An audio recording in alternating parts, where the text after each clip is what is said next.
Hey, hey. Let me add Diana to the stage. Ooh, Diana's gonna join us. Yay! Hi. Hi, ladies. Hi. How are you? I'm finally done with all the chores and the cooking and the cleaning, and I'm in bed. It's 9 o'clock. Time to read. And yeah, I'm happy to be here. How about yourselves? I'm pretty good. We were just on Monica's channel, so I've already started reading, but I am not a speed reader, it seems, because they're like, I'm 50% through, and I'm like, I've got 2 chapters in. I I think I'm gonna switch books, honestly. Don't know what I'm gonna do. What were you reading? I had started a couple of days ago, but I actually only got like 20% into Endgame by Indy Valentine. This is Cheyenne from That Tall Book Girl, the booktuber who wrote a debut romance. And Mm-hmm. I like supporting debut authors. I just wanted to give it a try. Got 20% into it, but it's a bit insta lovey for me. I'm not very much into insta love. So I think for the moment, I'm going to put it down. I'm probably going to finish it at some point and I'm going to start on something else and see if that will make me read faster. Because when I'm not into a book, then it kind of puts a hold to my reading. So I'm just going to try to see something else on my Kindle to see that it will pick up my reading, hopefully. What are you thinking about anyway? Do you know? You have options? I do. I actually had made a list of 3 books for myself. One of them is one that I've been putting off for a very long time. It's called A Man's World. It's a sports romance where the heroine is a Formula One driver. Oh, that's Oh, different.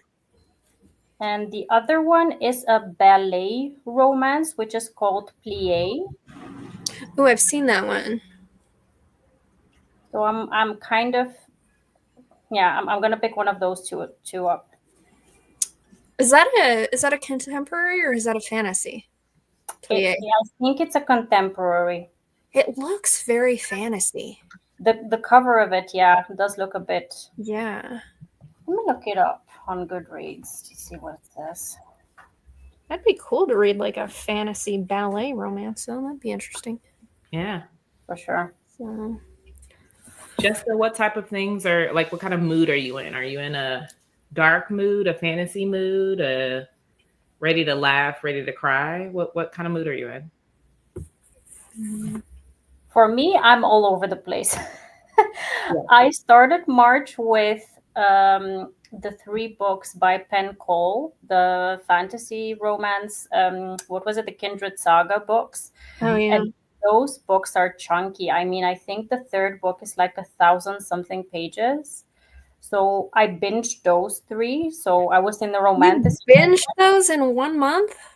Yeah, I read all 3 of them. Props And to then you. I moved on to contemporary. So I read a few contemporaries, and now I maybe am going. Oh no, I actually finished yesterday that steampunk romantasy, House of Bane and Blood, that's inspired by Peaky Blinders. Mm-hmm. Mm-hmm. It was the romance was good. I had a few issues with, like, when someone hypes up something and they say, oh, it's just like Peaky Blinders, then I'm looking forward to that, and I really want to see which of those elements are in that part of the story. And I did find some things that are resembling the series, but not really to the level that piqued my interest so much in the fantasy world. So it was okay, but I like the romance more than the setting. So Whenever that's a title comp, I still have no fucking like I'm assuming it's gangsters, but I have no idea what Peaky Blinders is.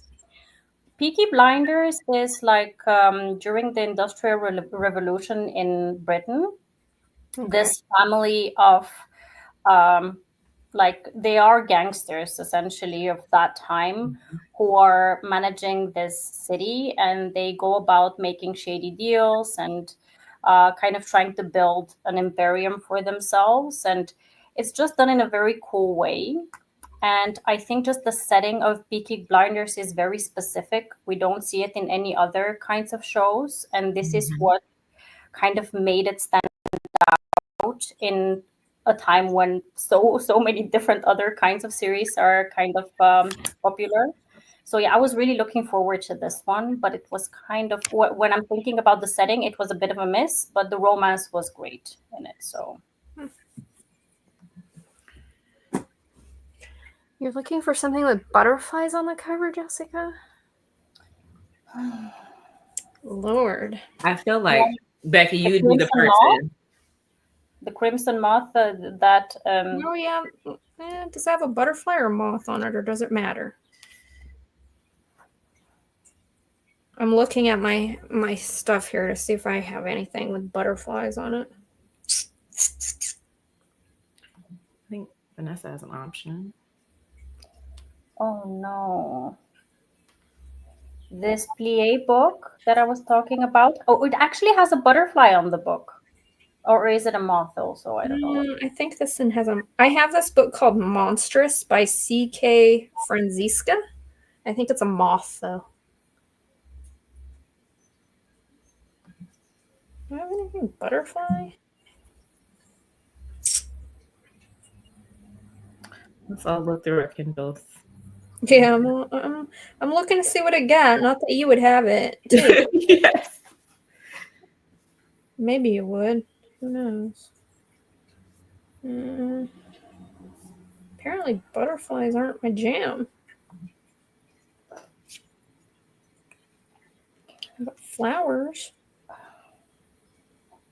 I may be skipping this plie book because I'm already confused. I don't know what these books are called where you have like the betas, omegas, and sigmas and Oh, Omegaverse. Oh, yeah. Omegaverse. Yeah.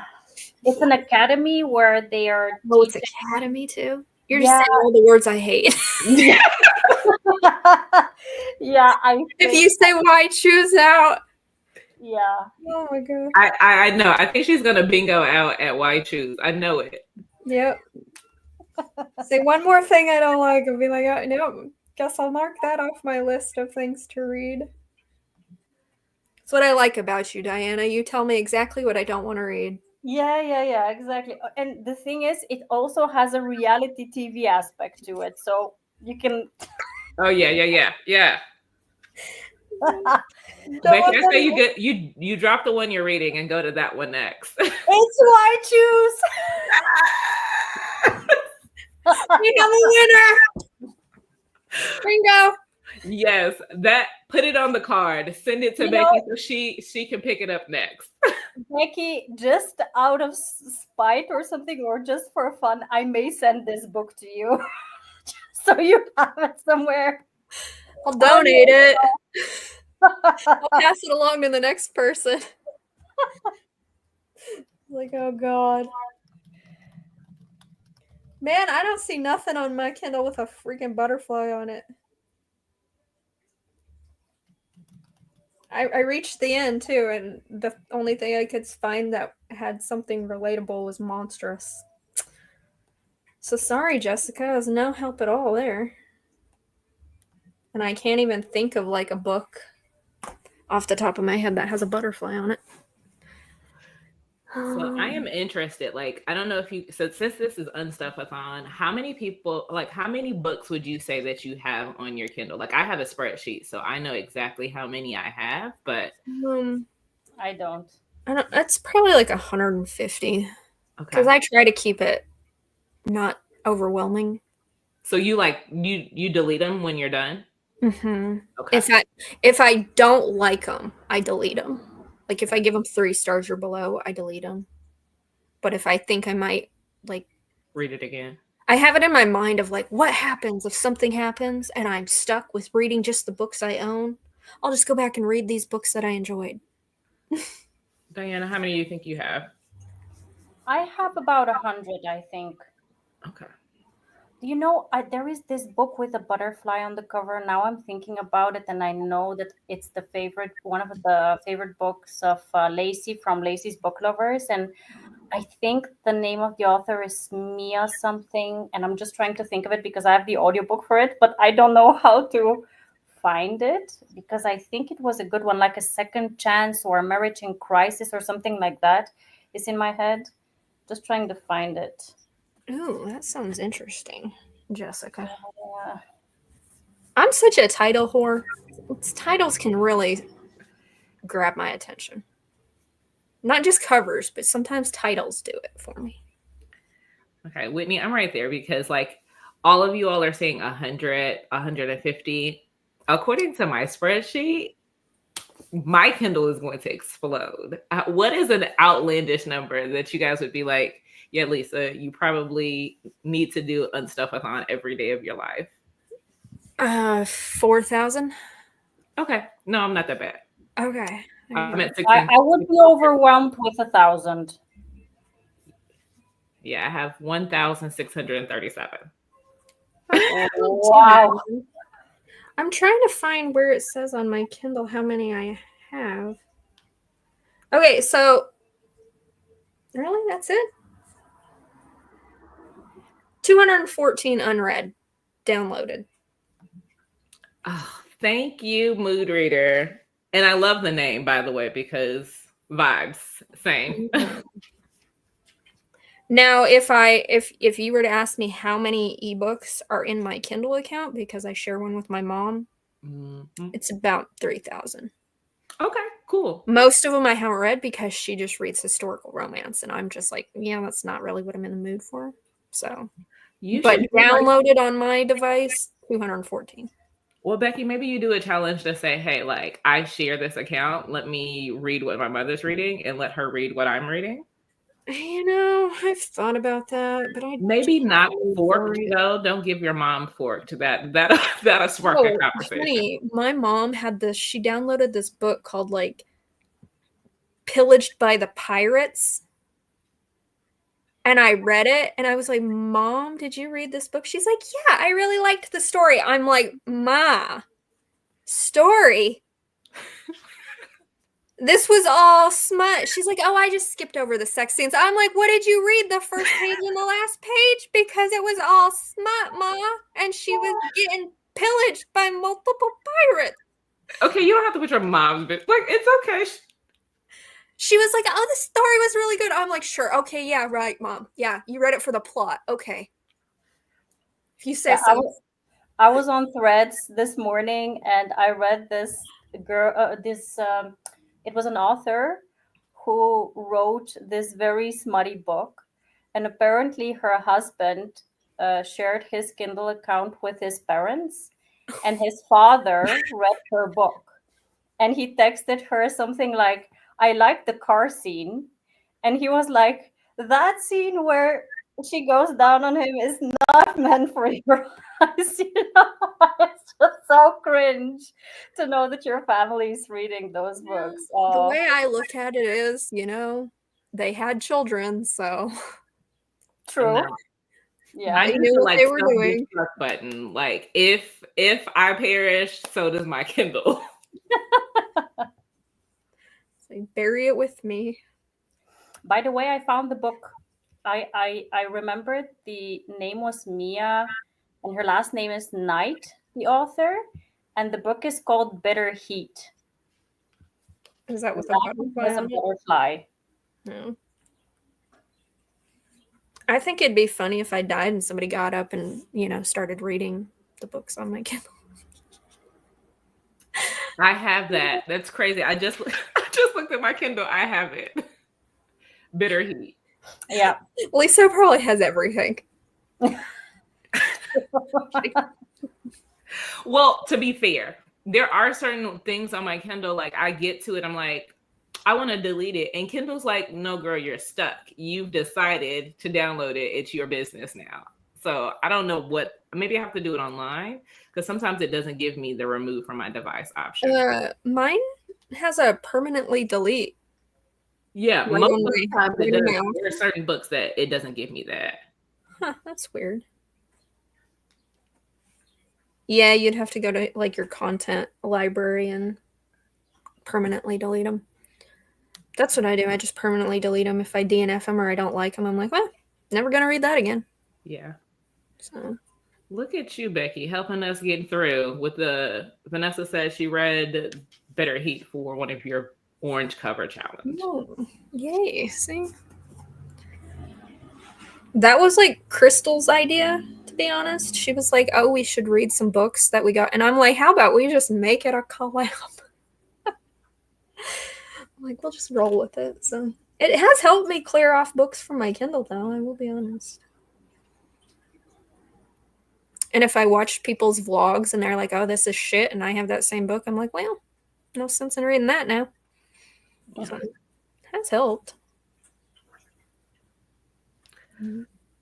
Cool. Well, we're 16 minutes in. Does anyone do you want to do a 30-minute? Do you want to do a 20?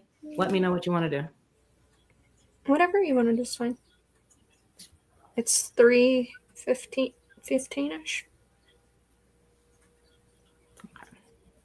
Whatever. Whatever you want to do. I'm in bed already. Whatever you say. Fair. If Diana doesn't pop back up, she fell asleep. Okay. Understandable. Let's start it off with a 20 minutes just to keep her here. Yes. Good thinking. And then we will see where we go from there. So let me save this. Okay. I'm just amazed at people showing up for this. I didn't think people would actually participate in this. Other than the people I got to co-host. So thanks everybody for showing up for it. Okay, so I'm gonna share and we're gonna get started. There you go. All right.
Make sure you unmute yourself, Lisa.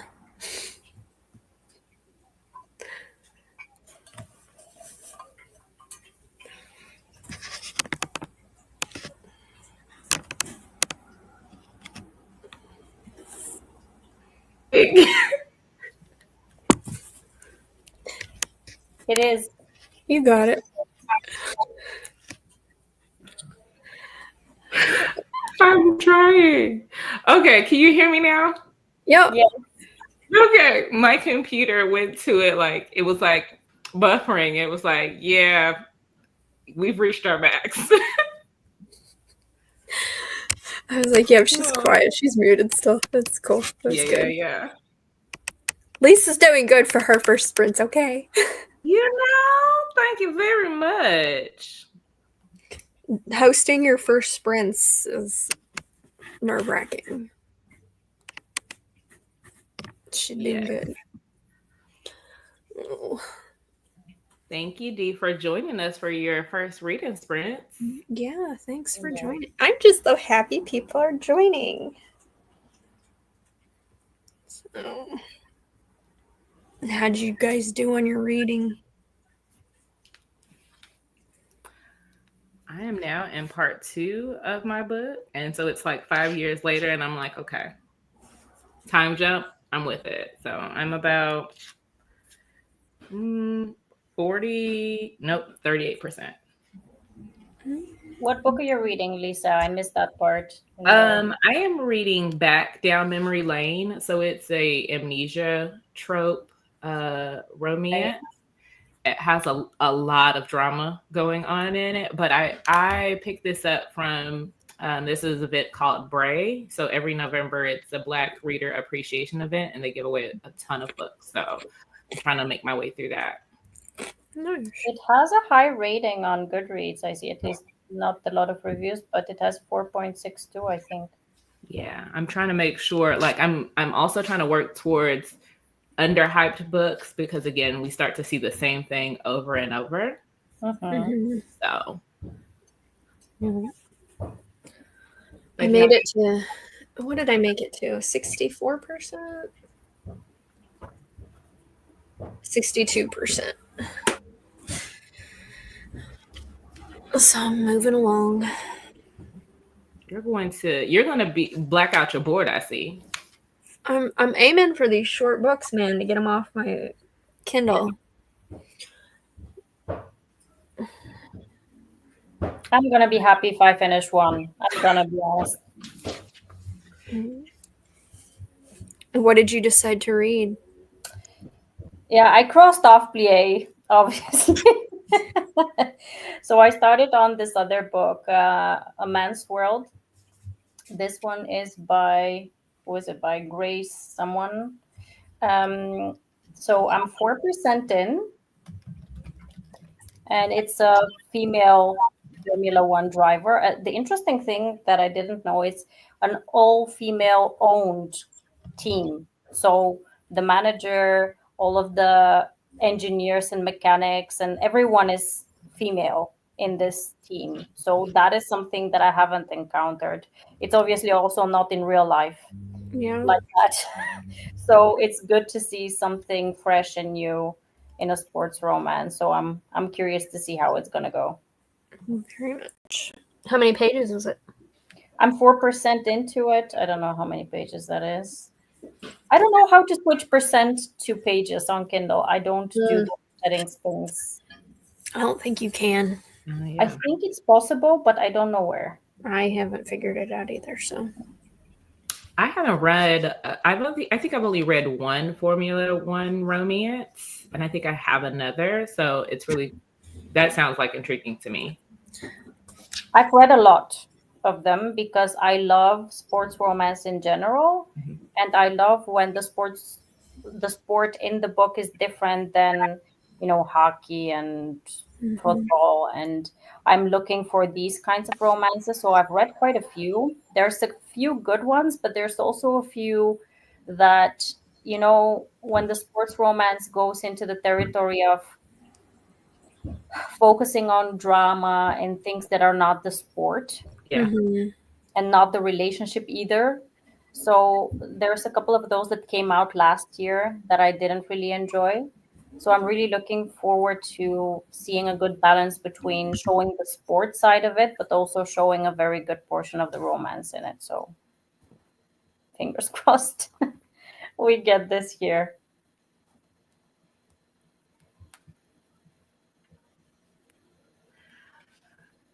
You would think I have a Formula One racetrack outside my window. We don't do They're it. so loud.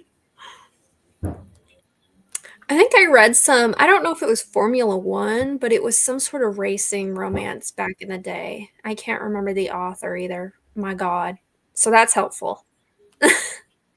I have the Lauren Asher series. I Yeah. have the series, but I haven't started it. Would you say yes or no, Diana? So there's 4 books in that series, and I've actually read the first and the fourth.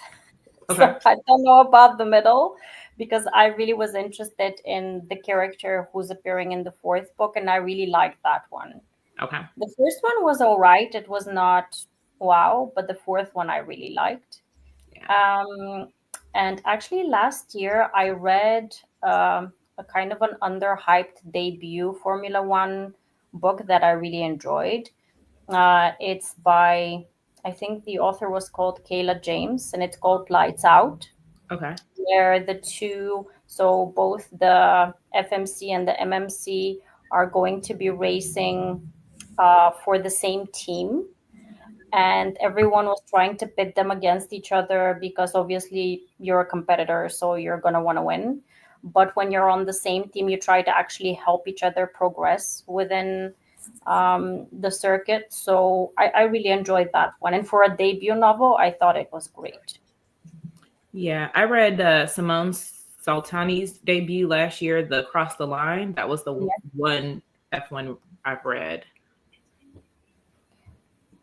I was on the fence about that one. Agreed.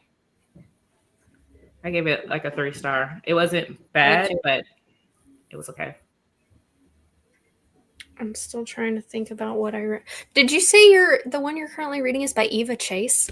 Is that what you said? Mine, no. No? Mine is, what is it? I think that's the author who wrote the books that I read back in the day. Her name was Eva Chase. And she wrote some like racing romances. Couldn't tell you the name of them though. Mine is by, Hey, Warda. what's her name? The Book of Azrael. Okay. I've seen this and I've been avoiding it too, but I kind of want to read it. So I'm glad that you're liking it. Yeah. I have the Book of Azrael physically at home, and I also bought it through an Audible sale. So I also have been putting it off until I get in the mood for it, but I really also need to pick it up. I DNF'd that one. No, Becky. Listen, Okay. That just means that I like it. That's what it means. are we surprised? It's like anytime everybody's like, "Oh, I read," I'm like, "Yeah, I DNF'd that one." On the last reading sprints that I did with Becky, I was reading Phantasma and I was hyping it up. And then a couple of weeks later, she was like, "Why is everyone loving that book?" I can't remember why I DNF'd the Book of Azrael. I think it was because it was like it was taking too long to get to the romance. I think that's why. I don't think it was for like anything super negative. I think I was just bored. So take that with a grain of salt. Yeah, I think when it's a series, it often leads to the romance getting delayed until like the end of the first book or even the start of the second book. So I can't forget I was reading it. No. So that's the thing. This book I'm currently reading. I forgot I was reading it. Oh my god. Hey, Robin. Hi, Robin. We're reading and hanging. Hanging and reading.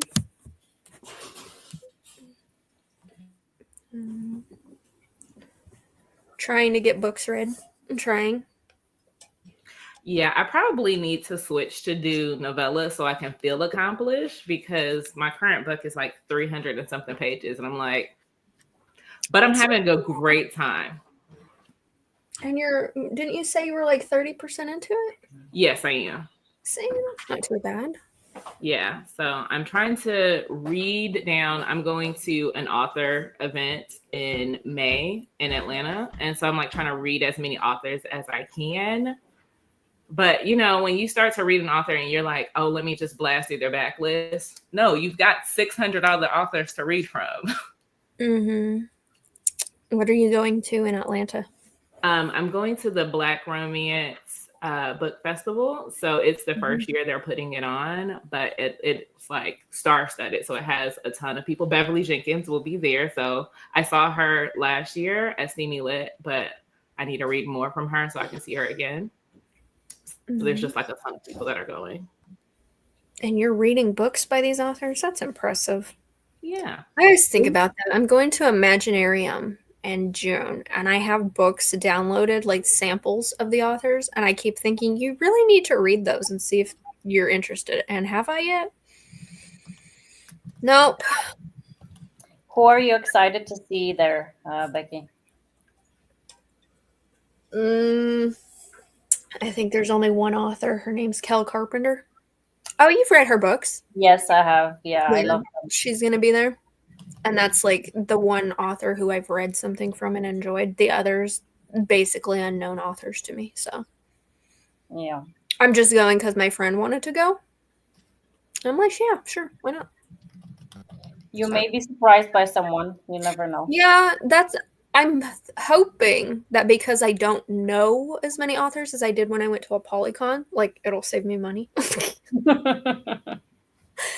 Oh, that's the hope, right? And I won't be in such like a hurry, because at a Polycon I was like, I got to get to this table, I got to get to this table, I got to get to this table. Whereas this, I hardly know any, so I'm just gonna wander around. Yeah, that's cool. And Lisa, how about your event? Besides Beverly Jenkins, who are you excited to see? Ooh, good question. Natasha Bishop, J.L. Seegers. So, I mean, like there's an entire list of people that I'm going to try not to fangirl for. Yeah. And Becky knows, like I will. So I go to like the author event. So I try to do like a reading for them and do an interview. But when it becomes like everybody there you want to see, like even they have Jasmine Guillory and some people that have been writing that has like a ton of a backlist. Yeah. So I'm interested to see how it goes. And I hope they have a good organization so you get to see everyone. What's driving me though, I think they have the author panels at the same time that they have the signing, and I'm like, I can't do both. How is this going to happen? Yeah, that sort of sucks. So we'll see. But they do have an app. So they're coming out with an app, which is different from any other convention that I've seen. I don't know if other ones have like apps to give you all of the details. So I'm hoping that helps me with organization. Mm-hmm. The Imaginarium one, they're like their lineup, how they do their lines is through an app for their line or ticketed authors. That's what they're called. They do it through an app. So that should be interesting. I've only been to, the only real like big thing I've been to was a Polycon last year. So that'll be interesting to compare and contrast. I'm jealous of y'all. You have so many book signings to choose from. I get one a year, and if it's in a location that is not interesting for me, then I have to skip. So the next one is going to be for me in 2026 in Florence again. Oh, nice. Yeah, but like this year they're doing Rare in London, and London is my most undesired location around me. Yeah. So I don't want to go there because it's really hectic. There's just so many events going on in London throughout the whole year that it's so difficult to get hotels to, like, tickets are fine, but just getting a hotel, getting the whole trip set up is just too much anxiety for myself to go through and then go to a big event. So Florence is the best for me because it's close to where I am and it's not a big, huge event. And typically, a lot of really good names actually come to Florence because they want to visit Italy. So, Don't blame them. yeah. So I hope that next year they have a good lineup. Yeah. I just How feel long like does it take you to get to Florence? From here, it's about 2 hours by plane. It's very close. Oh, that's so oh close. good. Yeah. So I went not last year, but the year before, and there were so many like big name authors like Julianne was there, and Elena Armas and Penelope Douglas and Julia Quinn, and it was a very good event in terms of names, and a lot of my favorites were there. So I was really happy to visit, and I met a lot of new to me authors. So I was really happy to be there. So yeah, fingers crossed that next year they have a good lineup so I can get to go again and have a very good Italian holiday. It's a bonus. That would be. I'm telling you, if I went and I traveled to Italy or any other place that like I'd probably be put out the convention because I'd be drunk. I'd be like having the wine with the books and just like chatting the authors. It'd be Yeah. I think a lot of them made a vacation out of it. We were speaking also with a couple of them, and they, because it's a big trip for them, right? A lot of them are coming from the US or from the UK or Australia, and it's a big trip. So most of them will stay for about a week or so. And most of them have traveled through like Tuscany or other cities and are like, um, a, a few of them even said, I would actually not sign up for other book signings to save up to come to Italy because it's just so good to explore the country because it's really worth it. And I agree, it's really one of the best locations you can do a signing. They are expensive, man. Nobody tells you how expensive these damn signings will be. And I save up money for them, and I'm still just like, nobody prepares you for. You can save up money to buy books when you're there, but then it just goes out the window. True. You get in like this brain fog, and your endorphins are up, and you're all happy, and you're just handing out your credit card like it's your phone number. agreed. And I was like, oh, nobody told me that was going to happen. And you build it up in your mind. You're like, I'm doing this for content. Yeah, true. I wasn't even doing it for that. My content sucked at a Polycon. I met this wonderful American girl who goes to all these signings when I was in Florence, and she was like, because I go to so many signings, she limits her budget, and she's like, I have a set budget for each signing depending on which author she's going to see. And that's smart thinking. I was exactly like Becky said. I was so overwhelmed, and I was seeing so many amazing authors that I was like, take my money. You know? Those special editions, those shiny covers just stare at you, and you're like, yeah, nothing. You don't see them dollar signs. You're just like, I want it. I want it. You don't. And the thought process, like, I'm the person, like, I buy the books before I get there. And then I get there and I'm like, oh, I don't have this one. And then no one tells you have to, like, shipping it back. So I've never shipped. I just bring an empty luggage. But then I think about, like, the people at the airline, like the air companies, they just toss your books. And I was like, if you damage this special edition that I can't ever get again, I'm going to. That I paid $50+ for. Yeah. But I think it's a disadvantage. I think in the States, because I'm not sure, the tickets for these signings are really expensive, aren't they? Very. So April, I went to Steamy Lit the last 2 years. And this year it went up a little bit more. And I was like, today or yesterday was the last day for tickets. I think they still have them today. And I was like, I really want to go, but I don't know if I can't swing it. Yeah. Polycon's tickets last year were for the poor ticket, it was like $25. And then it was this year it was $75. And the only thing they gave you extra was a freaking lanyard. Yeah. And I'm like, what? And then you still have to pay for the flights and hotels. And everything, Yep, so. you have to pay for the hotel and the how to get there. Yeah. So. But I think I paid $125 for my Imaginarium ticket. But it gets me 2 days of signing. I get a tote bag with goodies. I get a shirt. I was like, that's not too bad for the fancy ticket. I paid because I got the signing was 2 days. For 2 days, and I actually bought. There was an edition of how do you call like an evening cocktail that they did before the actual event. Mm-hmm. So I bought tickets for the whole thing.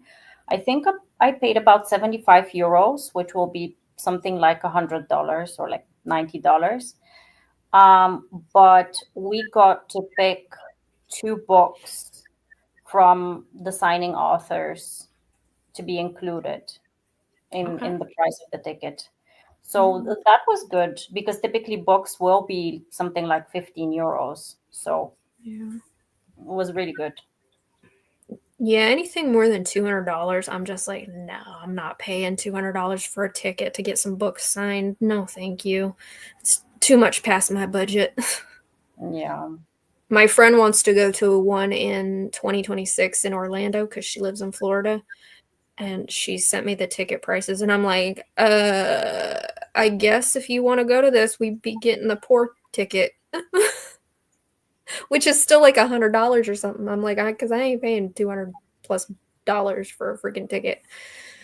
And the hard part is like there's so many in the US that are popping up everywhere, except I don't really have a ton in the Midwest. I know that there's one in Chicago that I want to go to, which I can drive to, and they have a free book expo day. So like I like that where you may not be able to go to the panels, you may not be able to go to like some of the evening events, but they give you access to just go and get your book signed if you do the traveling, which I can get on board with that.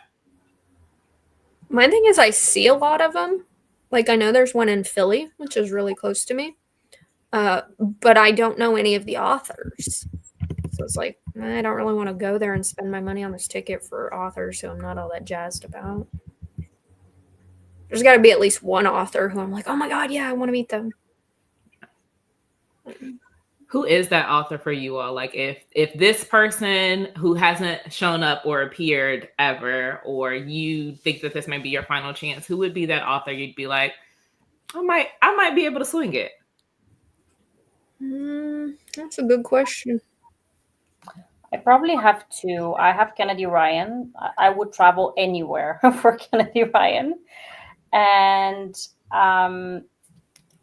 I think I would also do that for Taylor Jenkins Reid. I've gone through, I think, almost all of her backlist, and there hasn't been a book that I've given less than 4 stars to.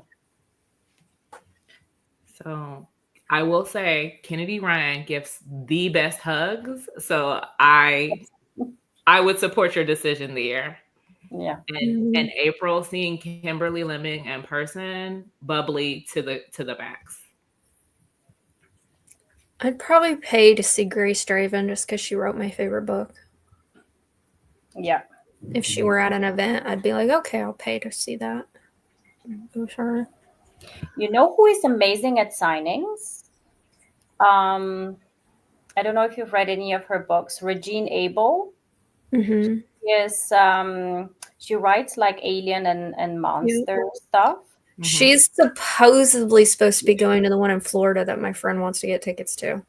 She is amazing. You know what she does? If you order or if you pre-order one of her books, she will have swag that is attached to that book. Included. I did pre-order one of her books for a Polycon, even though I'm not going. Vanessa's supposed to be picking it up for me.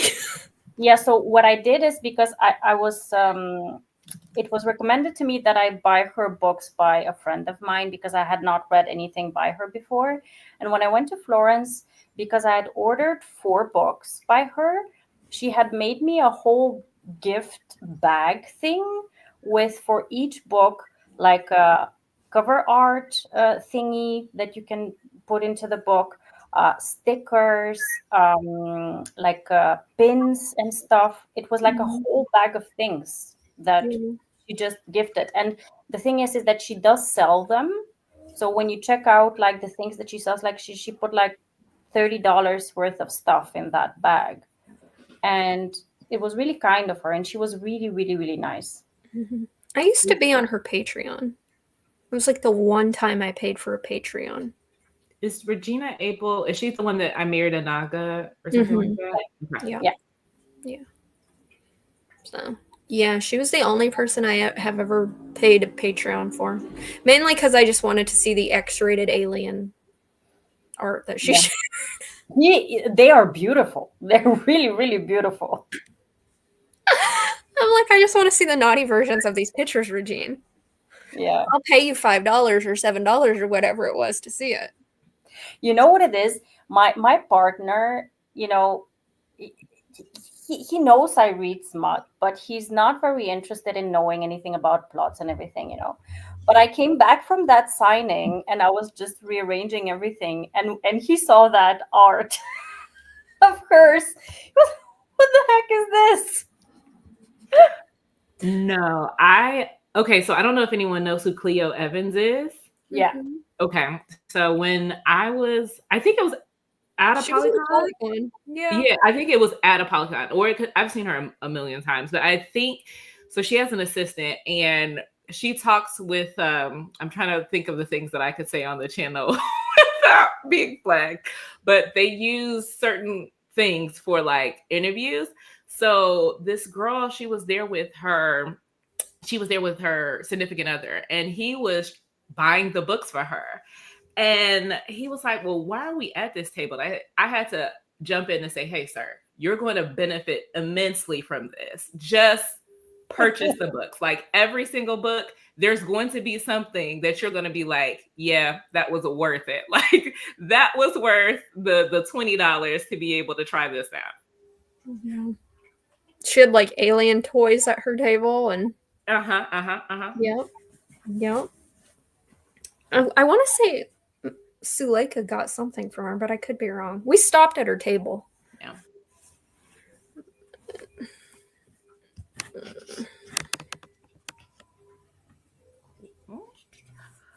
All right.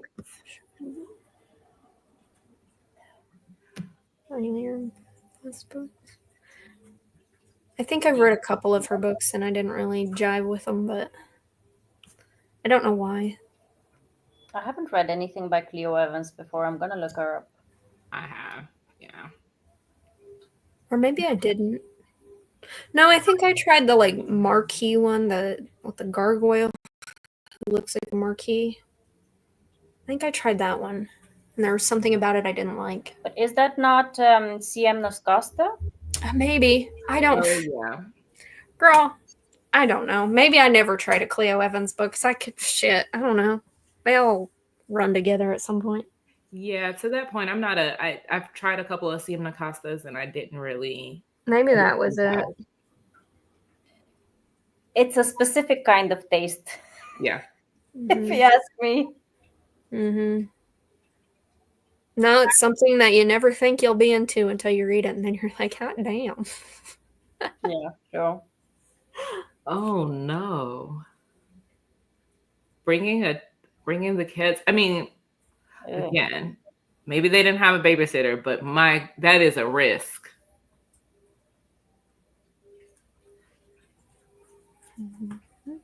I cannot imagine my son being with me. He's gonna ruin the whole experience with like, can we go home already?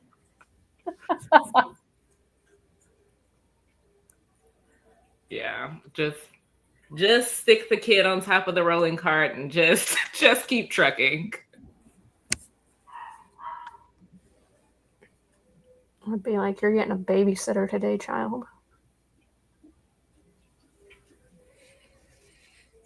I'm trying to understand. It's a that. How many books are in this series by Cleo Evans? Like 15? Oh, is it the Little Kiss one? It's the Yeah. cafe. Yeah.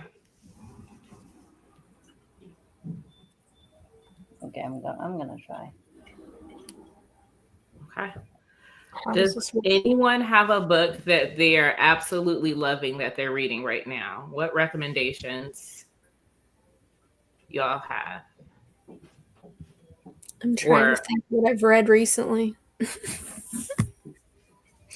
You know what I read that I really loved, but it is a heavy book. It's the new release by Cara Bastone, Promise Me Sunshine. Um, Cara Bastone is known for her rom-com kinds of books, but this one is not that kind of a book. It's about a girl who loses her best friend, and she's just trying to pick up the pieces and try to figure out how she's going to continue just living without her best friend. And she's babysitting this girl, and the uncle of the girl is the love interest. And it's really intriguing because the guy, he's kind of like in a difficult spot of being a bit of an antisocial kind of person, while she's a very bubbly kind of person. And the two of them complement each other very well. They're opposites, but they are very, like, they connect with each other. And the interesting thing is that Cara Bastone writes rom-coms, so there is a lot of humor in the book, but it deals with heavy stuff in it as well. So you do get the sense that she's trying to put some kind of how do you say, um, like a lighter touch to the way you deal with grief. And I really, really loved it because dealing with grief is such a difficult topic because it can get really heavy. But at the same time, you're reading a romance. So you want to get to some kind of a positive experience in the end, right? And I think that she did that really, really well in that book. So that was a real 5-star read for me. Apparently, everyone is loving Scattered Bones. So, Becky, I know that you've read that. Everyone is raving about it in the chats. Yeah, that's a good one. I liked Anathema by Carrie Lake. That was a good one. I just finished Oathbound by Tracy Dion, the third in the Legendborn series cycle. Ooh, It. I need to read that. The entire series, like the beginning. No, I've read the first two, but I Okay. haven't gotten to Oathbound. Okay. Yeah. It's a time. I'm trying to think what else I've read recently that I just loved.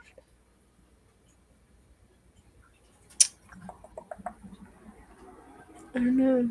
My mind's blank. Also just read J.L. Seeger's Speak, which I really loved. It's a quick novella that she always writes characters that I do a series called Family I'd Like to Fight, but like there's characters that I'm just like, yep. Every time she's going to put a character that I'm ready to like see off the page.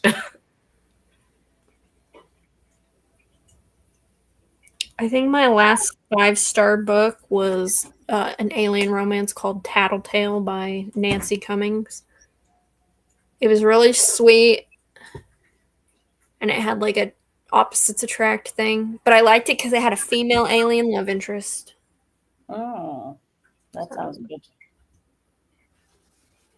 I also really enjoyed First Time Caller by B.K. Borison, the new release. If you're born in the like 80s, 90s, and those kinds of rom-com movies from back in that era, Yeah. it's very reminiscent of that kind of a rom-com kind of a situation. I really like that one. Yeah, I've been seeing good reviews on that too. Kristen The Hannigan. women. Oh. I love a book that can make me cry. Love it. You should try That book you were talking about, Grief, Diana, you should try Hawthorne and Heathcliff by R.K. Riles. I have read it. You have? Yeah, I loved it. Just like my soul person, Diana. I loved it. Yeah. That book made me cry every time I read it. Yeah. You know, I don't know what it is, but, and I don't do it intentionally, but the last couple of months I've picked up a few books that are dealing with grief. One of them was also P.S. I Hate You. It came out, I think, in like November or December, and I'm not sure why it didn't get a lot of traction because I thought it was definitely worth it. But that one also deals with grief, and I really, really enjoy that one as well. When it's done well, I can definitely appreciate it. Yeah. Hey. Hey, Yay. I want to go back. I'm working on my ABCs of romance thing. Well, I'm not working on it. I already did it, but I tried to recommend books that I haven't talked about in a long time. So I mentioned quite a few old backlist books. Hey, April. So what I was saying, The Women by Kristen Hanna, it's about women in Vietnam and how when they came back, not even the Vietnam veterans, they didn't recognize that they actually served. And I have a vlog on it. My mom and dad were in that generation. My dad joined the Navy to get out of Vietnam. And over 2/3 of the men in my mom's graduating class died or were severely injured in Vietnam. And it wasn't until 1982 where they were not spit upon and called baby killers and all that stuff. So when I was reading it, so I grew up with this stuff. So when she wrote it, I was like, I don't think I can read this. I don't think I can read. And I read it because of a Goodreads challenge. And because my uncle, he didn't make it out of the early 70s, and he was in Vietnam. And it was an emotional book because of what I know because I teach history, and because of my family history on this, and the way they treated women of color, the way they treated women over there. And then when they came back, and when they try to get help, they're like, women didn't fight in Vietnam. You couldn't possibly have PTSD. And that's why I was crying over it. Mm-hmm. I've heard good things about it. Oh, it's fantastic. I highly recommend it because it's historical. My father. Of course, that's why I was crying over it. If it wasn't accurate, I would have been like, yeah, okay. That's my thing. My father served in Vietnam too, and I'm like, I probably don't need to read it. I probably want to stay clear of that. Well, I do recommend it. It is fantastic. Did a wonderful job on it. So, did you read the audiobook for it, Monica? Because I have the audio. Is it, or was it? Did you read it physically? I did the audiobook because I could get it out of my Libby app. Mm-hmm. And I was listening to it on my computer, and my mom heard it, and she came in. She was white as a sheet. She's like, Lyndon B. Johnson was the devil. I was like, okay. So, yeah, it was very good. Another one that made me cry was Merit, and that because Maverick, he was a playboy. You think he's this horrible human being, and then you get into his book, you realize that his mom is dying of cancer, and he found that out. And the heroine is the family's best friend, so their families are best friends, and so she feels like she's losing her mom too, and they fake date to appease his mom. That's the Daphne Perry book, right? Yeah, it's her newest one, Merit, that just came out. That one also made me cry. For some reason, like last year, almost no book made me cry. This year, this March alone, I've cried like out of 3 or 4 different books. I love a book that makes me cry. I'm sick. I have like a need. Well, sometimes you just got to get it out. So I appreciate that. I never search for those books, but I like them when they find me. Yeah. You know what I do? Because I'm a big crybaby. I will typically cry a lot at different things. And the thing is that I haven't also read any book in the past year or so that has really made me cry, but I really need it. I'm a Libra. I need sometimes to really have a good cry. So I have a Yeah. couple of songs, and really specifically songs from live shows on that I watch on YouTube, like Laura Fabian, and there is this Dutch girl. She is like she was 16 or 17 when she did a concert with this very popular Dutch composer, Andre Rieu. They have this song where he's explaining that she has a paralyzed stomach, so she lives with this machine her whole life, and only when she's singing does she go off of this machine. And she sings like an angel, and every time I hear her sing, I'm like sobbing. So whenever I need a good cry, I have my like list of songs that I Mm. just reserve for those 10-15 minutes to get a good cry out. And then Yeah. Steel Magnolias is one of the only movies that ever made me cry that's a good one. before I had children. Yeah. Because once I could never, like, I've always been very stoic where I don't cry very often until I had kids. And then those stupid pregnancy hormones made everything much worse. And so now, like, I still cannot, and it's so funny, 17, 18 years later, I still cannot watch a Will Ferrell movie because I was pregnant with my son and he said something so horrible. It was so insulting to me. And now I look back, it wasn't insulting, but it was to me in my hormonal adult brain. To this day, I can't even watch like Elf. We were watching Elf in my classroom and I literally was sitting there bawling my eyes out because I'm like, I hate Will Ferrell so much. No, I feel like after I turn 30, like they tell me like 30 is the age where after that you just become emotional wreck. And I'm a Cancer. So like I'm already in an emotional state quite I'm like, often. it took you till 30? Yeah, like so after 30 and being a Cancer, I'm like, yeah, no commercials. Everything just needs to be in silence. Becky, I know that you just read A Love Song for Ricky Wow. I was bawling. I have it recorded. That was good. I was in the middle of Sam's listening to the audiobook, crying on camera for YouTube. So The Last Letter by Rebecca Yarros. I was building shelves in my closet, so I had to go to Home Depot, and that ending. And I knew it because I've read it when it first came out because I've been following Rebecca since her debut. So I knew about that ending, and I was like, no, I'm not going to cry because I know what's coming. I'll be fine. That was not fine. Yeah. So The Scattered Bones was the last book that made me cry. that made me cry too. Even knowing what was coming, I still cried. that's the worst when you know it's coming and then you still are like, it's got to But happen. I'm a freaking crybaby, and I don't have any problem. I cry at the stupidest shit. I'll be talking to myself about something, and I'll start crying over something I'm talking to myself about. Cool. Do you all want to do another sprint? Yep. Yeah, sure. Diana, can you stay for 30? Like I'm bumping it up. I'm here. I'm here. I'm awake. Okay. All right. Well, we will do 30. If I can get this together again.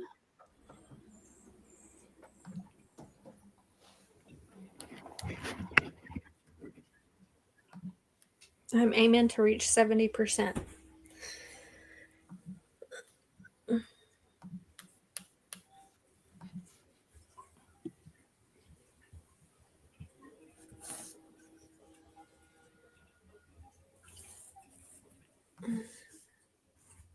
Okay.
right.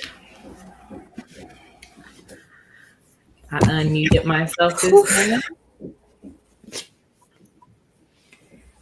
How did we do? Good job. So I have maybe 40 minutes left of this audiobook, and I know my rating. It's not going to change. So I went ahead and wrote my review. Oh, wow. Nice. So I'm giving it 4.5. It was really good. What tipped it over from a 4 to 4.5 was the ADHD rep, because I was like, oh my gosh, I'm seeing with her all over the place, just talking randomly and just a lot of no filter talking. And then how she explained how when he was asking her, well, what are you thinking about? And then she just made a laundry list of everything she's thinking about. I was like, oh yeah. So Do you write your book reviews immediately after all the time, or do you sometimes have to sit with the book? generally I do, but I write them in, like, I use my notes app and I write them out. I don't put them in, I don't publish them right away unless I'm 100% sure. Yeah.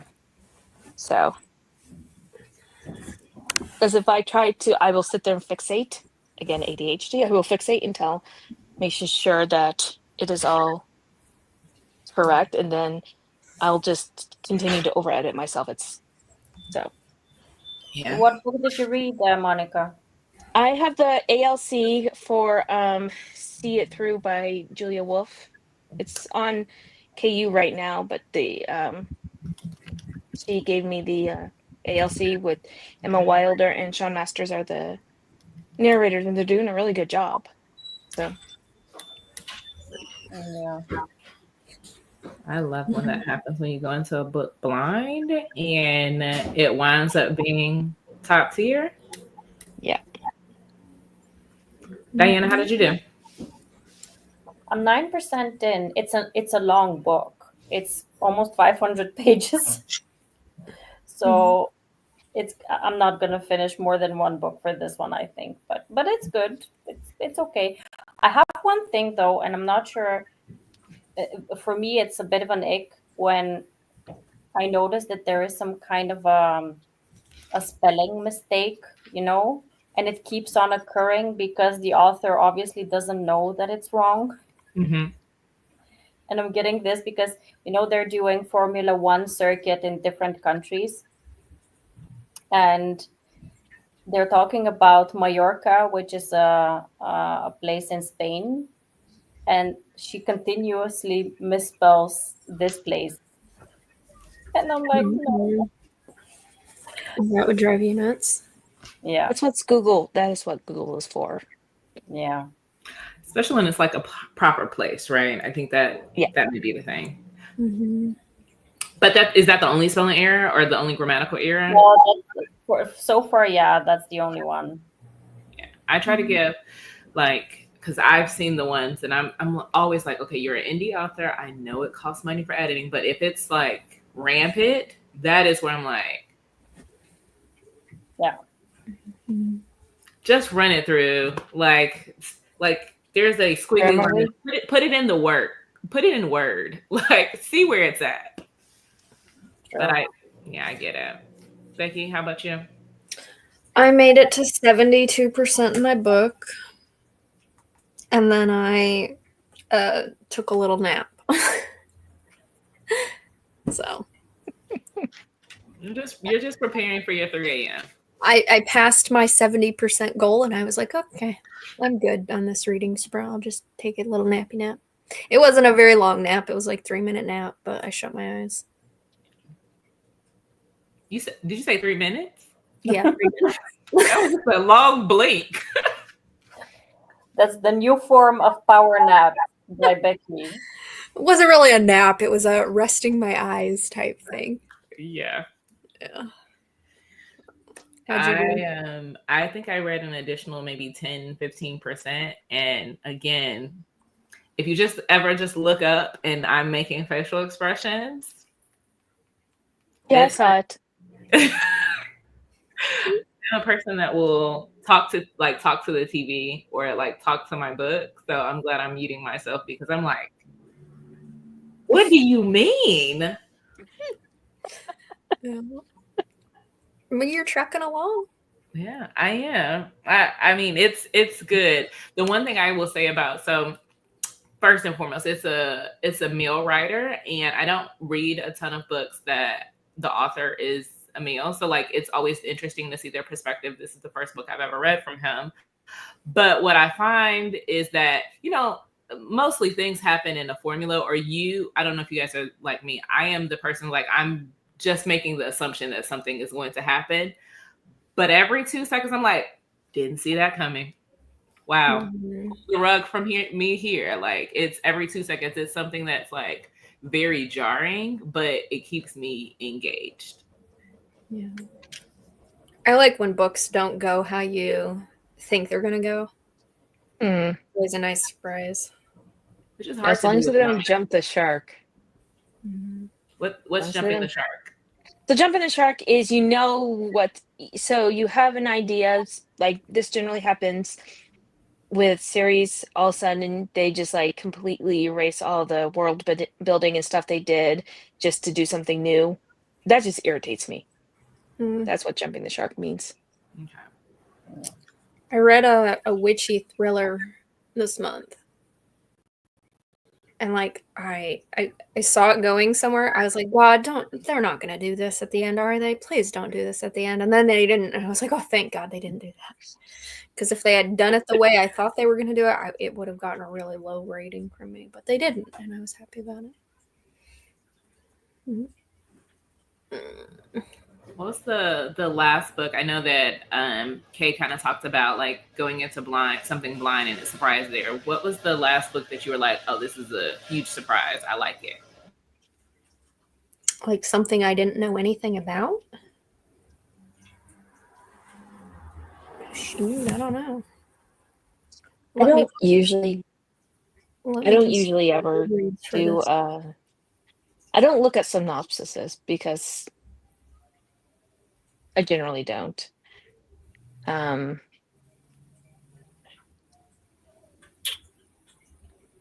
Like usually I have some sort of inkling about what something's about. Yeah.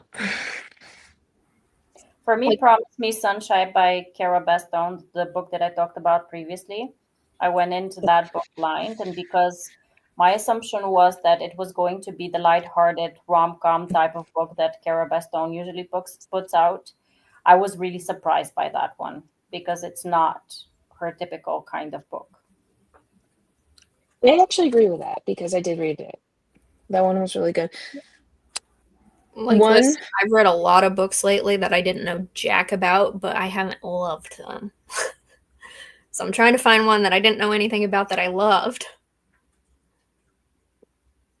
I think Wild Side. I didn't know what that was about. I didn't know he was a pro wrestler, and that was a lot of fun. Yeah. I need to get caught up on that series. I've only read the first one. I'm still looking. I'm just scrolling through Storygraph, looking at what I've read.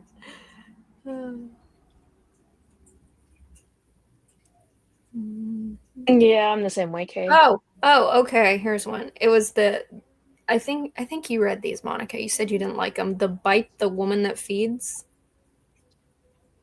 Oh yeah. Yeah. That was so. I was like, what am I reading? Yeah, by Penelope Bursa. I had no idea what the hell these books were about. I don't know why I clicked. I think I was just looking for something short to listen to off Everend. And it ended up being like this really smutty vampire fantasy romance. Pretty much no plot. They had no plot. No plot whatsoever. Those were the last ones that I was like, I absolutely know nothing, but I'll give it a shot. And I was so happy for you. I was like, yes, read it. I was like, these books are they're not good, but they're enjoyable and entertaining.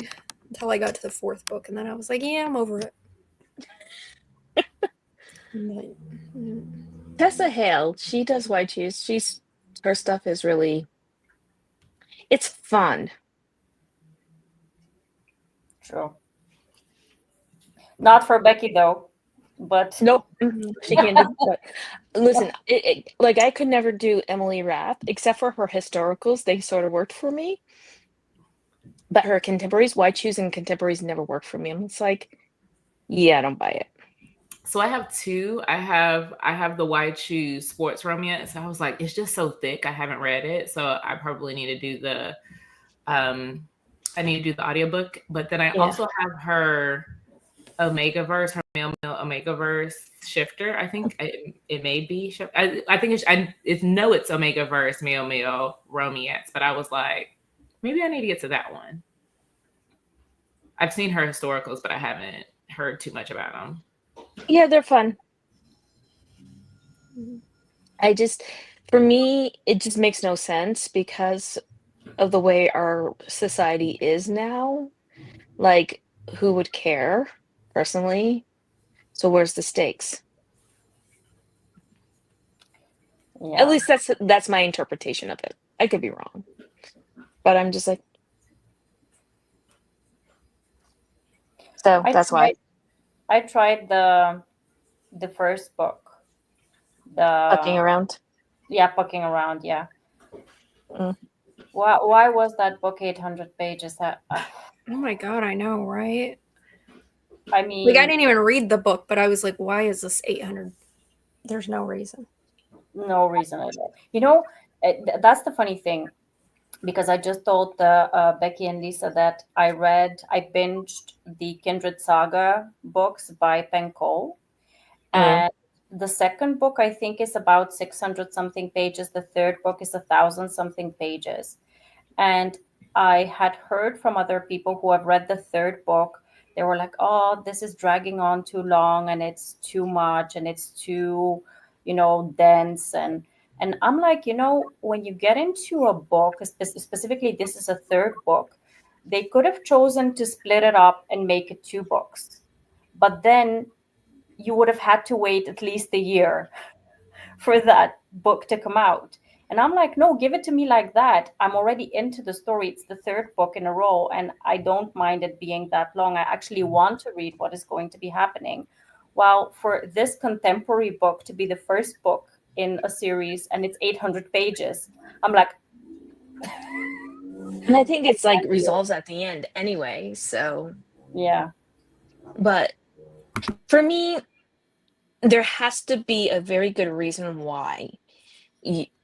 Like, I've read some contemporaries where the page count made sense because of the way the character growth and the overarching plot had to be interwoven. It just made a lot more sense for it to be a little thicker. Yeah. Because I've read some that were so thin that I just didn't get to know the characters as well as I should have. Mm-hmm. True. So it depends for me. Like, I am a character-driven reader. Like, I appreciate plot for when it's done well, but if I love the characters and I want to stay in the space and it's not useless information like, oh, we went to the grocery store, but like I can stick in at least 500 pages. Now when we get to the 600, I'm like, specifically for a contemporary and it's characters that I don't care about, I probably DNF'd it at 250. Yeah, I gotta like the characters. If I like the characters, I can move through a book really quickly. But if I'm not vibing with the characters, I'm just like skim reading, and so then it drags on. I'm a little weird in that if I really love the characters, I will continue. But if I really hate the characters, I'll continue because that's a sign of good writing, because you made me actually care enough to actually have the mental capacity to actually loathe the character, and I'll actually give that book a higher rating. So I literally just DNF'd a book that I DNF'd a book and it was great writing, very intriguing, but I hated every single one of the characters. I had made it 50% and it's like a 600-page book. And I was so mad because I was like, it's so good, but I hate everyone in here and I can't suffer anymore. And it's like a 7 or 8 series book and everyone loves it. And I'm like, Oh, God. Which book is this? It's called The Marriage Favor. It's rough. It's Okay. rough in terms of like the characters. Like the second series, it's like the son's book, and he gets a redemption arc, and I'm like, I do not care. I do not want to see the redemption of you. You know, that's why I probably will never pick up the Magnolia Park series, Mm. because just hearing about what these characters are, what they're doing, and how toxic they are, I know I'm going to hate every one of them, like every single one of them. I'm just not gonna do I it. got through 3 chapters and I was like, Yeah. I agree. no, they're just making me mad. Not in a good way either. I'm like, that sounds like a little too much drama and toxicity for me. Thank you. Yeah. So Lisa, you might really like it. I already have the first book. I only have that one, and I was like, I'm gonna give it a shot. Mm-hmm. I liked Gossip Girl and I like 90210 and I liked all that stuff, but there has to be some level of maturity as well as something that is even slightly redeemable. But you know, in those shows, you always had someone who is likable, someone that you connect with, you Yeah. know? And that's the difference where I find that, at least what I've heard, because I obviously haven't read the books, but what I've heard from other people is that all these people are just really effed up, you know, just not like, doing anything right. So I'm like, rich yeah, no, people drama. yeah. Or I'm assuming they're all rich. They are. Yeah, they are, for what I understand. You know, another thing is, you know, what Lisa said about character-driven plots. I completely agree. I also have the same, but there are certain kinds of character-driven plots that don't work for me as well. Like I'm thinking of the Binding 13, Keeping 13 Chloe Walsh books that are so widely loved and popular. There's just so many mundane things going on, and like I read the first book, and that one is also like 700 pages or so, and it's character driven. You want to find out what is going on with these characters, but there's just so many not important for me details to go through to actually start connecting with these characters. And I know then the next story is going to be even more going into the characters, but then I have to go through even more mundane things to get through that. I can't do it. I think one of the biggest things for that series, and I was saying that earlier on my live, was she was being really bullied to the point where it was basically life or death for her, and she had to go in. She was very weak. Like she didn't learn how to be more independent, more strong as a character. I mean, I got through 50% of keeping or Binding 13. I couldn't do it anymore because she was not growing as a character. I can handle, like, I don't like bullying. I have a very, very low tolerance for bullies. So if I know that going into the book, I can prepare myself and I'm like, okay, like, what is that one that everybody, oh gosh, it's the shirtless guy that everybody No, is he basically almost essays her at the first chapter. San Mariano book. San Mariano. Yeah, you know which one I'm talking. Untouchable or something like that. Untouchable. So she was a strong character. Like she grew as a strong character. So that's why I actually didn't. That's why I didn't mind that one. That one was fine. But the character, and I don't even remember her first name. And Binding 13. I just she was just so stagnant that she seemed a little unrealistic to me. You know, in YA, because it's a YA book for me, I think they're like 17 or something like that. Yeah. I understand why it was written like that, but at the same time, for me, it's really striking that a lot of adult people love that series because it's for me, it was just too much YA and too much mundane things, and I understand the emotional part of it, obviously. But if this book had been edited down to a 400-page book, I probably would have loved it too. But it was Yeah. just going on and on and on about things that were not interesting to me. It just lost And me. here's the thing. I don't know if she grew because I didn't finish it, so I can't tell you. Yeah, So I don't know if I would have liked it. So I didn't need to know all the mundane things. I needed to know the important things. exactly. Mm. And I just didn't want to wade through the mundane things. I'm willing to wade through mundane if I love the characters or the plot is interesting. Yep. So I even like morally gray assholes. Of course, They're awesome. absolutely. I would say, I yeah, love like, them actually. you So I can mean, make mundane things cute. Like you go to the grocery store, like have a competition. Like, but then again, I have to be invested in the characters and care that you all are doing like domesticated things together. like I remember this one movie a long time ago. There was a lot of mundane things, but there was one scene that always stands out in my mind. I think it's I saw it when I was really little. It was Reality Bites, and they did a lot of like mundane things that were boring. But the one scene that really stood up in my mind, they were all just sitting there dancing to My Sharona because it was so entertaining because it was showing their characters doing something mundane and but in a fun way that was engaging. Yeah, So, for sure. I have the same when I think about, like, I always hype this book up on every single video that I do if I can. It's Role Playing by Kathy Yardley. mm, It's really two characters where their growth is going very linear together in the book, and they are doing a lot of mundane things because both of them are antisocial. So they don't like going out and meeting other people. They don't like talking to people in general. They like talking to each other, which is great.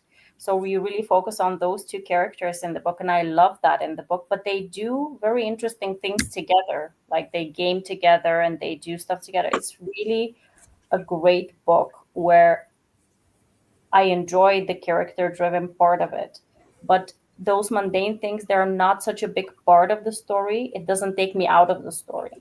It takes me more into what I like about these characters. Oh no! Welcome, Alicia. I, that's the one book where I hated everyone in I hated all of the characters in that book minus the guy. Like the guy I did, so the guy I enjoyed, but like his family, terrible. Hated every Yeah, single one of they them. are horrible. All of them are horrible. That's true. Has love interest, but I I have feel it saved on my Everend to listen to, but I haven't yet.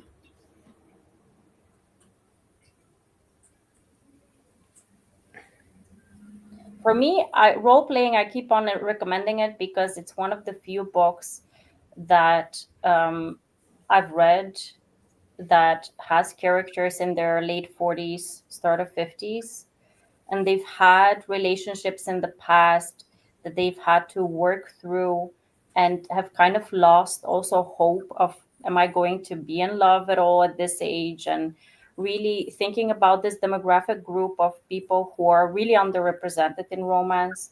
So I keep on recommending it because we need more of these kinds of stories. We don't get enough of them. I wholeheartedly agree with you there, though. Like the representation in the stories is one that you don't get to see.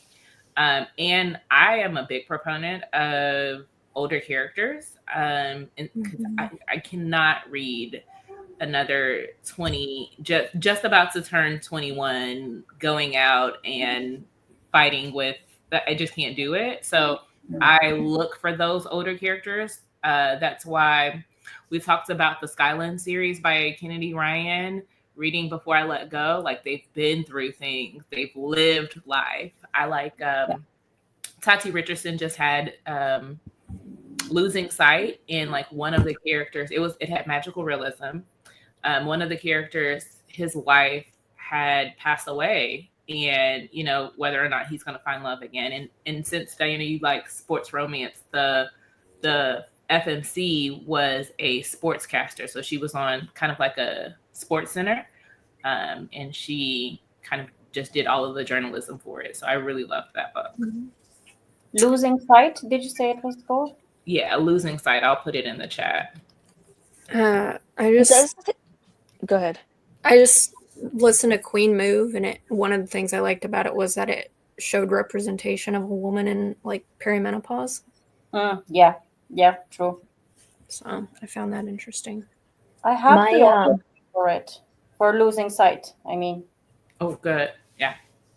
My so I read First Time Caller, and Yeah. that was cute, but I really, really liked the heroine. She was older, she was in a different place in her life, and I highly related to her because, see, I'm a single mom, and it kind of makes me laugh every time these characters get on page and like, oh, you haven't had sex in a year? Oh, poor you. And I was like, try being a single mom.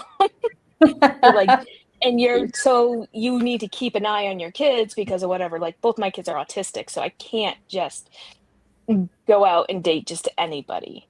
So I haven't. So and I appreciated her point of view on it, and how her daughter is like, okay, I'm gonna make you do this, mom. Yeah. Because the mom was like, loved it. I really loved it. yeah, I love that.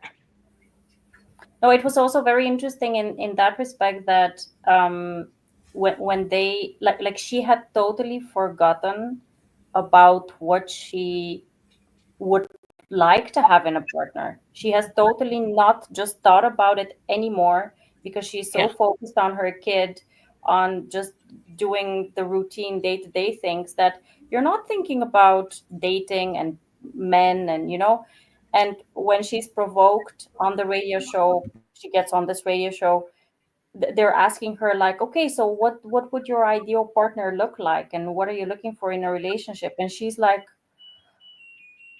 I don't know. I have to think about it because I'm not in that headspace at all.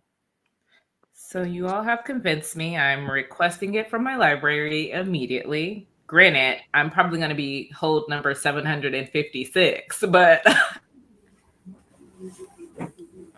So there was one that I read last year that I also thought was fantastic, and not everybody.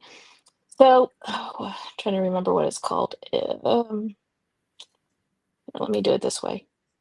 It was from Penelope Ward. It was about these two people. She lost her fiance, and her fiance had an older or younger brother who's autistic, level 3 autistic, and his best friend was the dead fiance, right?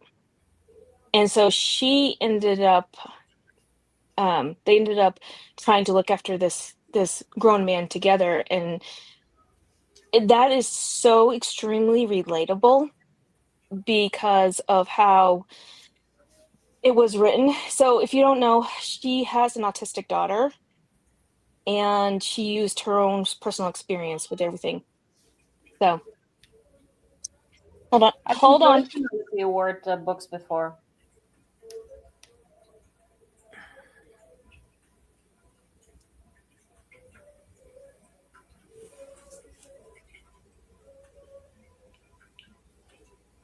Also the kinds of stories that I love. I just recently read Out of the Woods by Hannah Bonham Young.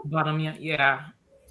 I really want to see more romances of people who have been in a long time relationship, because we always get those stories of, oh, people meet, they fall in love and happily ever after. I want to see the struggle, like how have you kept your relationship alive for 15 years? And if for after 15 years there is some kind of problem, whether it's you grow out of love or you grow in different ways, and how do you come back together? Those are the kinds of things that I want to see. Maybe because I'm in a very good relationship with my partner. We've been together for 16 years, but at some point in some sometimes there are things that come up where you're like, how are we going to continue on until the end of time? This is the point, right? We want to spend our lives together. So how do we keep on growing together in the right way, and how do we deal with the conflicts that rise up? So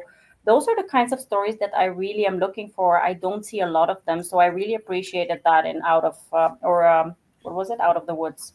That sounds so beautiful. Like I would pick that. I mean, I'm maxed out on my library right now, but I want it. I want more of those as well. Yeah, I like those books where you see the people happily married and like living their lives as a married couple, and it doesn't have to be boring once you get married. Because so many people are like, oh man, once they get together, they just lose all their chemistry. Yeah. And I don't know.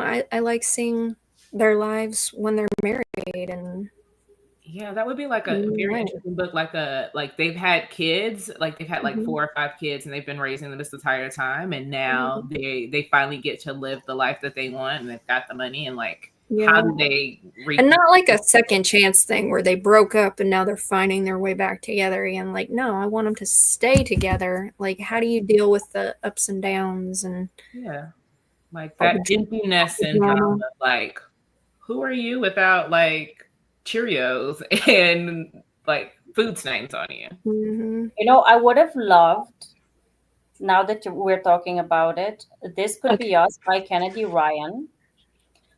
If the heroine's husband hadn't been an asshole, cheat on her and everything, and they had been together as a couple, they have 3 kids, right? And for example, she still needs to find herself, right? Because her children are now grown, most of them. And she wants to see about her identity of not being a mom, of really wanting to discover what she can be without being a mom. And then starting up her business like she did in This Could Be Us, but then in a relationship with her husband instead of looking for a new love interest. That would have been great as well, you know? But obviously, I love This Could Be Us as it is. But honestly, we're missing indeed more of these kinds of stories of people who are in a loving relationship for a long time, and how do they go about their lives, you know? There's just no big conflict, and I think that that's why it's not a big sell on authors writing such a story. See, and I think that's a lie, because I think people think, oh, once you get married, you're so boring. And like, listen, I ain't never been married, but I've seen a lot of married couple, and there's some drama in there. Let me tell you. Absolutely. They got some drama brewing in that relationship, okay? All the ones I've seen. You know how, if you only think about how many couples there are who have been married for very many years, and to this day, they're like 20 years married, and they still don't get along with their like mother-in-law, father-in-law. They have drama. They have drama about inheritance, about who gets what. And there's so many plots that you can think about. And y'all know me, I love a drama book. Like, give it to me. I want it real bad. I think it would be funny to see like a couple who are in like, say they're like 60s, 70s, who have been married since they were like teenagers, who have like fallen out of love with one another, but they're still married, and they try and like make each other's lives miserable. Oh, But they're still holding on because they're too stubborn for a divorce, and then they end up falling in love again. Yes. I actually saw this one. I think that would be hilarious. I saw this one TikTok. It was so funny, or was it real? Where this old lady was sitting near her husband. I mean, they were really old. They had to be in their 90s. She's like, he was kind of being a little bit of he was messing with her a little bit. She's like, listen, I'm too old to break in a new guy, so stop it. Yes, like have them be in the nursing home, and it's like all kind of shenanigans going on around them. Like I read a octogenarian story, and those people in the nursing home, granted, again, they get active. Like there's I used to work with people. So before, I used to work in nonprofit, and one of the nonprofits I worked in was for the Agency on Aging, And one of the things we had to do, we had to go into nursing homes to talk about sexual health because there was a lot of different STIs that were being passed around. Mm-hmm. Those horny old people. Promiscuous people. And I had to do that with a straight face. It was so funny. It was so funny. Yeah. I loved it. It was so funny. All right. Do you all think we can do a 20-minute or 15-minute? We could probably do a 20. It's only 5:30. Okay. We could probably do a 30. Yeah, 20 is good. That'll put us math, time, whatever. They'll put You us have to give right. us like 10, about 10, Yeah. 15. That'll give us 10 to 15 to transition and all that. Okay. Let's Sounds good. make it happen. All right.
All right.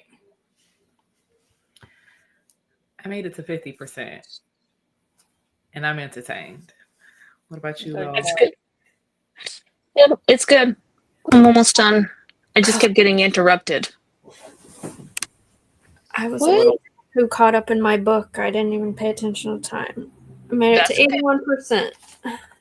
That's awesome. It says I have 15 minutes left in this book.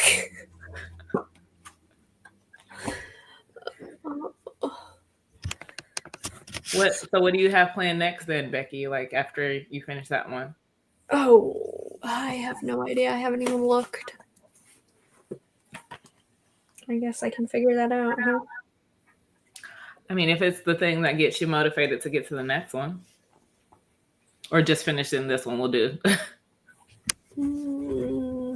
don't know. I'll scroll and see what I got. What catches my eye. I don't know what I'm in the mood for. I want something short, though. I want to get through a lot of these books. Ooh, Alicia, that's a doozy.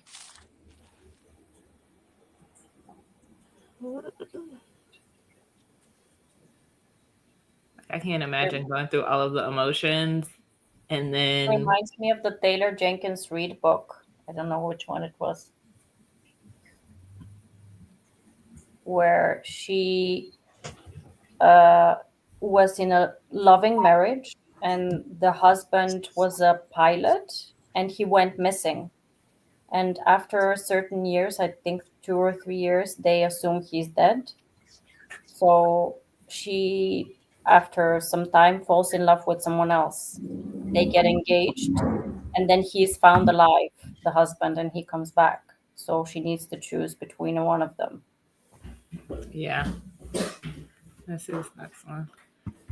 Yes, she is. Yes, she is. Again, what's the I am one? buying her that book at some point. Yes.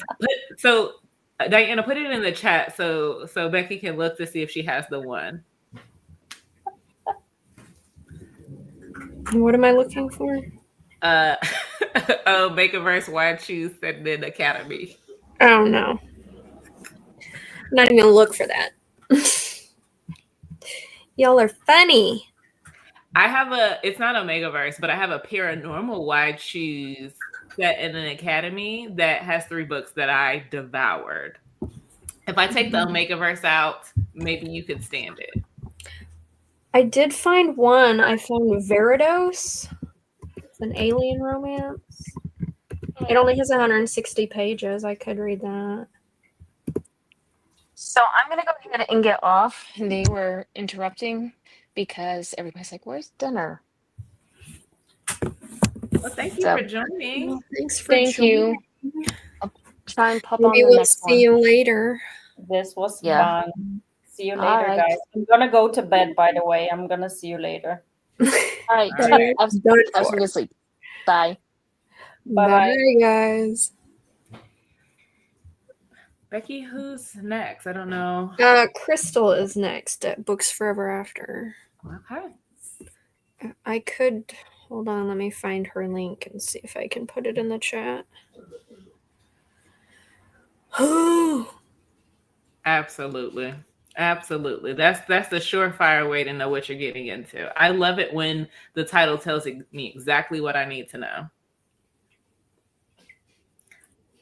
I'll see if it'll appear in the chat. I don't know if it allows links or not in chat. I put mine in there, but I think it's probably one of the things that you have to copy it. It just won't let you click it to go. Oh. Okay. Yep, Crystal will be next. Books Forever After. She'll be doing it from 6 to 9.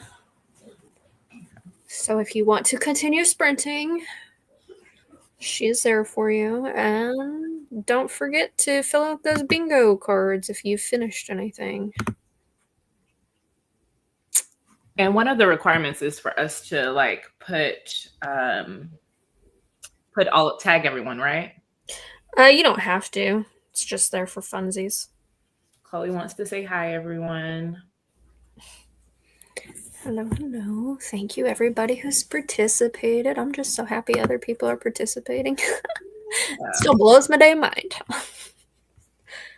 So, and Lisa did a fantastic job for her first reading sprint. Thank you very much, because I had been trying to Google for a minute, and I was like, I don't know if this is going to work out right, but we're doing it. I think it'll be Diana's first reading sprint, too.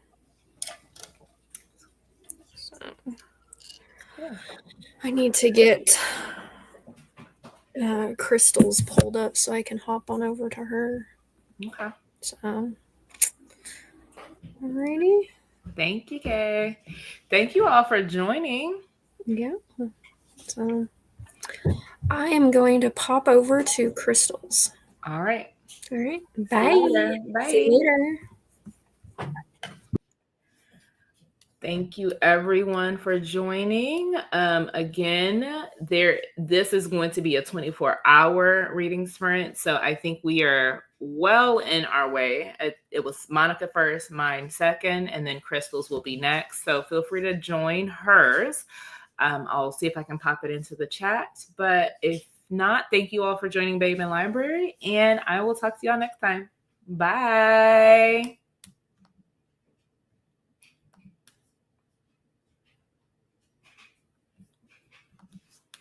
Oh, Winter, I will get you that right now. Give me 2 seconds.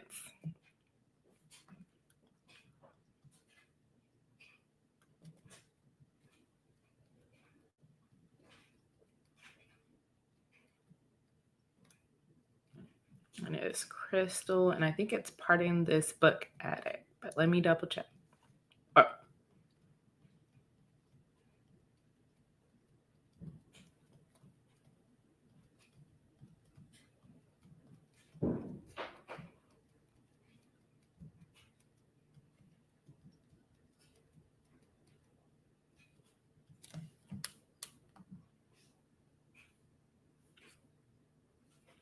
Oh, Books Forever After.